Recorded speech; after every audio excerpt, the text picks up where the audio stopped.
Hi, good morning. How's it going today? Oh, I have some things I want to talk about. Um, it's been on my heart for a while and still trying to figure them out and just what God's been just speaking and new things for this new year about yielding and boundaries and surrender and I'm like, okay, Lord, well, what does that mean? Like, I know what they mean, but how is that applying to me? Like, what is it are you trying to tell me that I need to do? And the other day was just like a slap in the face, pretty much, of him showing me that, yeah, like I had the thought in my head, like, okay, I'm gonna set boundaries here and there, and like that no one needs to cross, right? But I had it a little bit twisted. I still need to have those boundaries in different areas of my life, but it was for me that boundary that I need not to cross, that in relationships, in my marriage, with my kids, where here's the line, right? Don't cross that boundary. What's going too far? Was I not even aware of the certain things, that was so small but was so impactful, that I was even unaware of? And I've just been asking him, okay, Lord, keep showing me, what is it? And I love how the Lord works.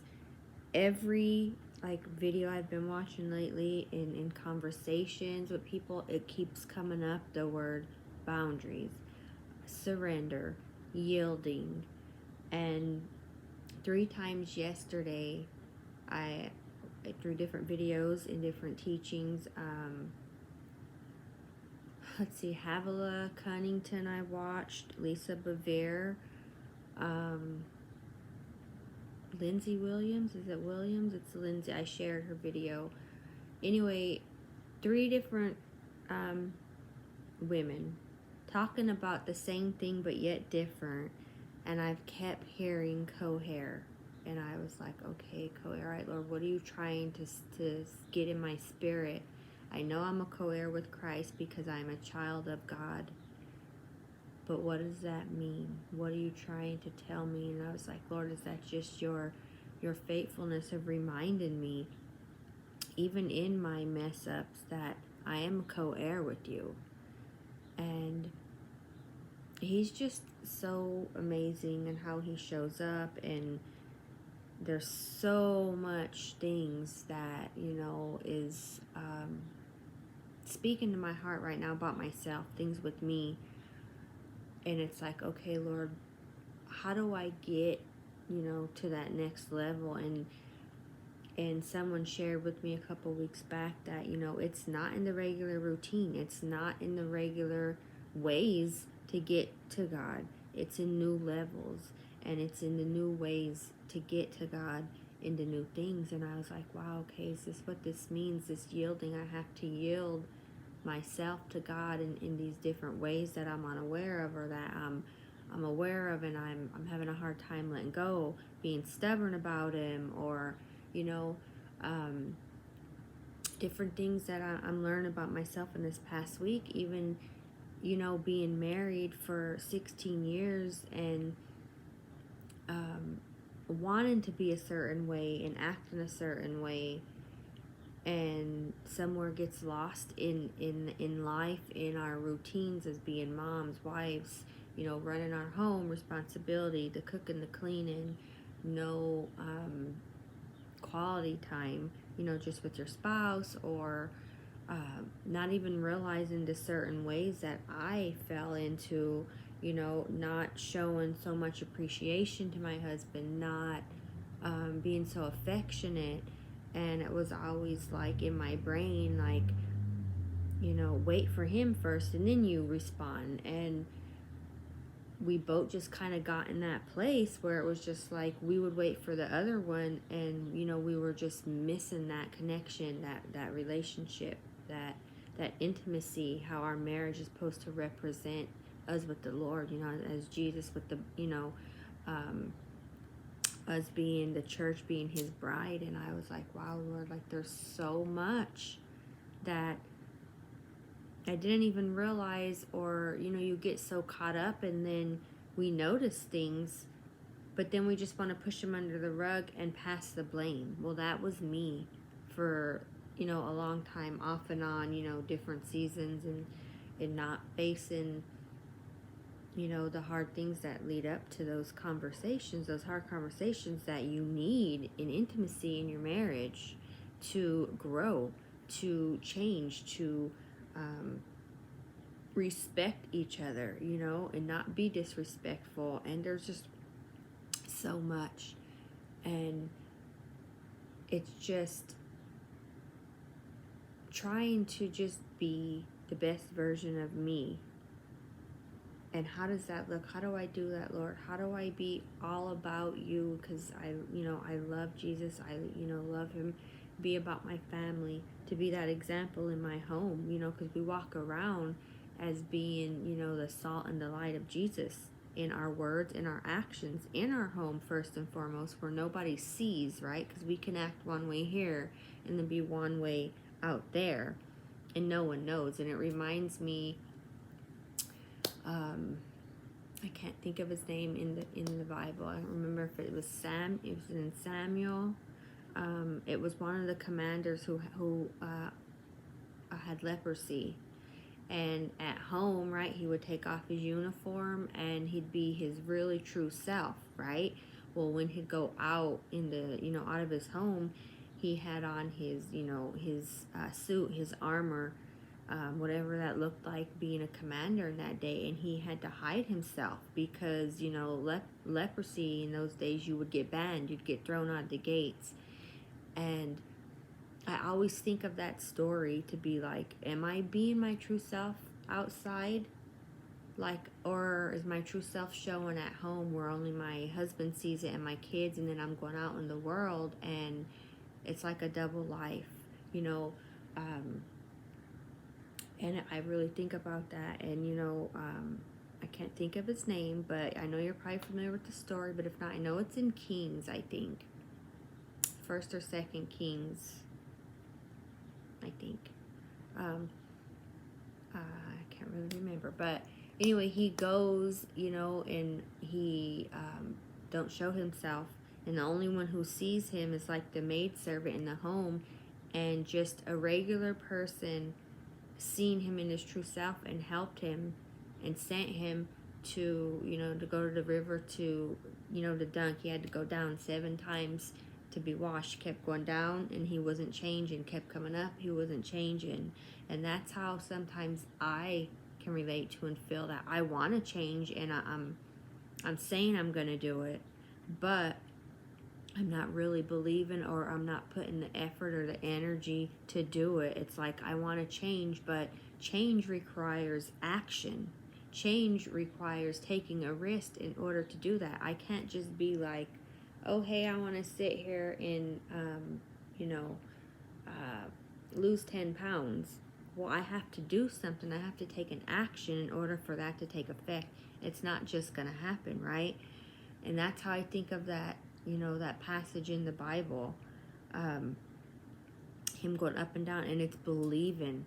See, he was doing the steps, doing it, right? Taking action, but he wasn't really believing it.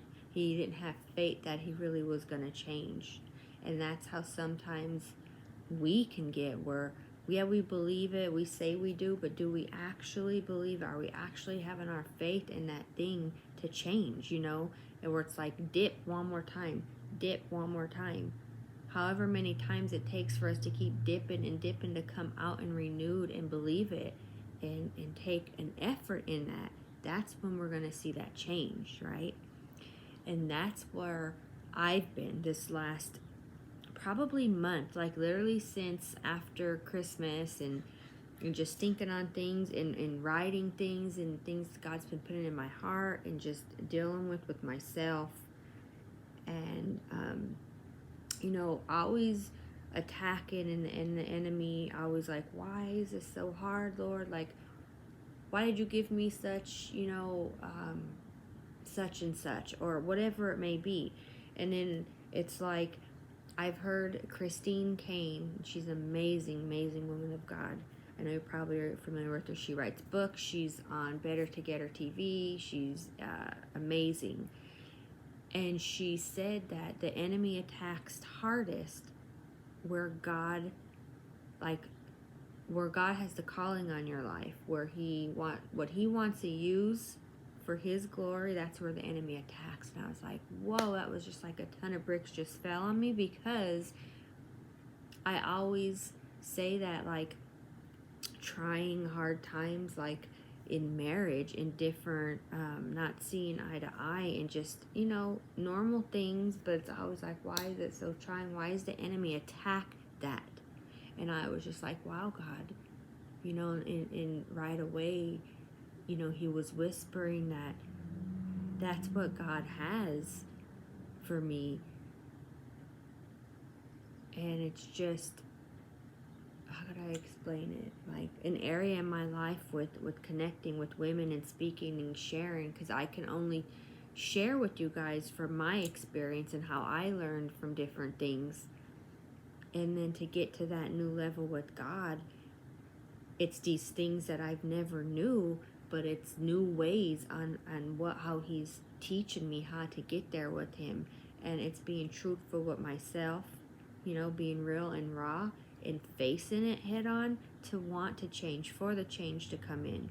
But it's like God has a plan for us, for our marriage, and in a community with women, on speaking, sharing, encouraging, supporting, teaching on things about marriage. That's why the enemy attacks so strongly there, because it's something that God has for me. So where he's taken me in all this process, right? Process to the promise, is preparing me for where he's going to take me. In all these different seasons that we walk in, it's not just one call that we have on our life. It's many calls that we have on our life, because God, says one thing and we say, yes, here I am.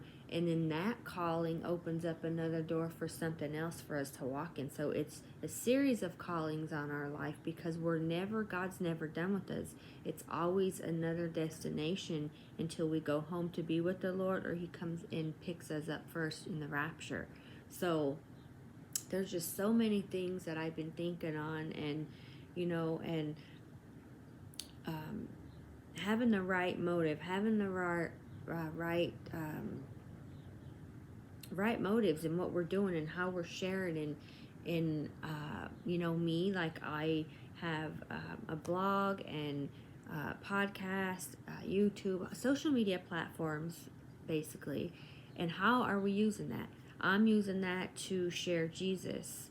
And is the motives right? Am I doing it to gain a whole bunch of followers and likes and all the things that come along with, social media, because those likes and those comments, they encourage me. I love them because it keeps me, it boosts me. I need encouragement, I need support, but they don't define who I am. They don't define my calling. If someone sees one of the posts, if it's just one person, great. If not, God is still getting the glory from that. So don't be discouraged in not doing things because if people's not going to see, or they're going to think this or think that. We have to just be faithful and do what God has called and asked us to do, and don't worry about the rest.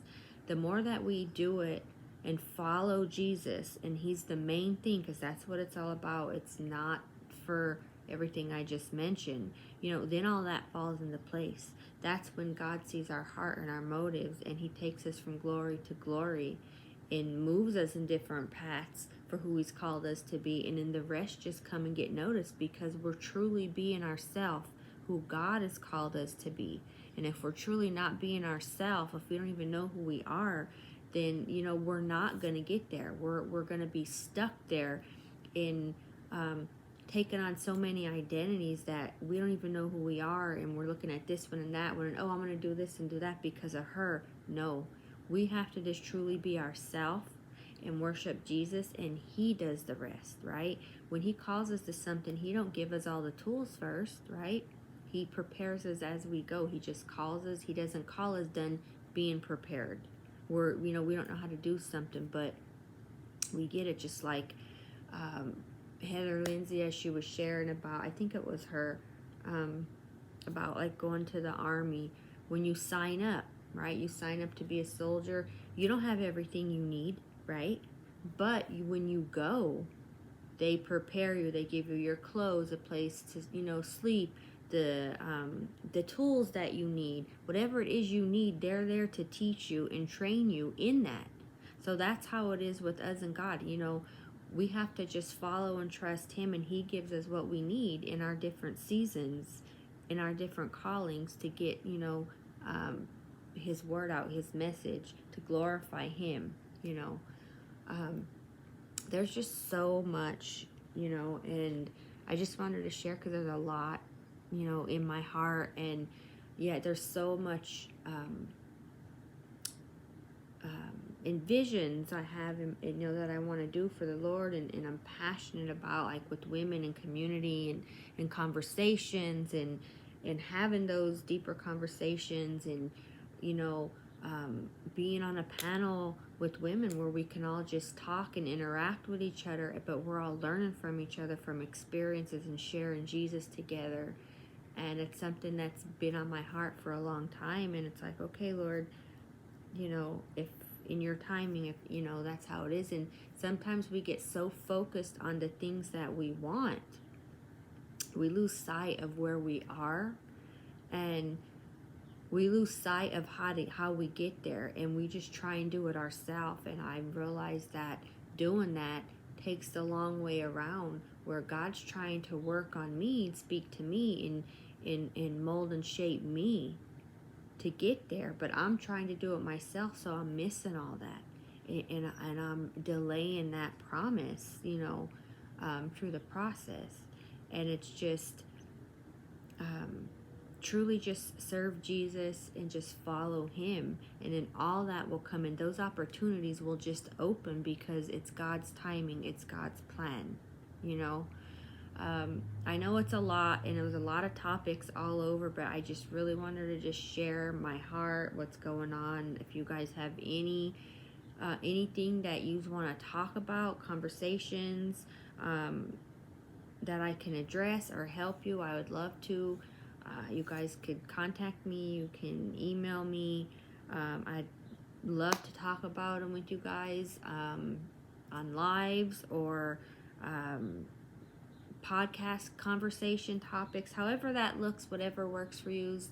I just hope that this encouraged you guys and it made sense how it is. It's all scrambled in my heart right now, and I'm trying the best to just share it with you guys,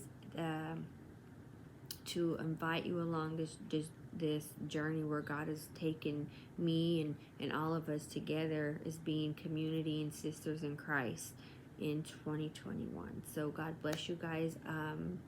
Be safe, and see you soon.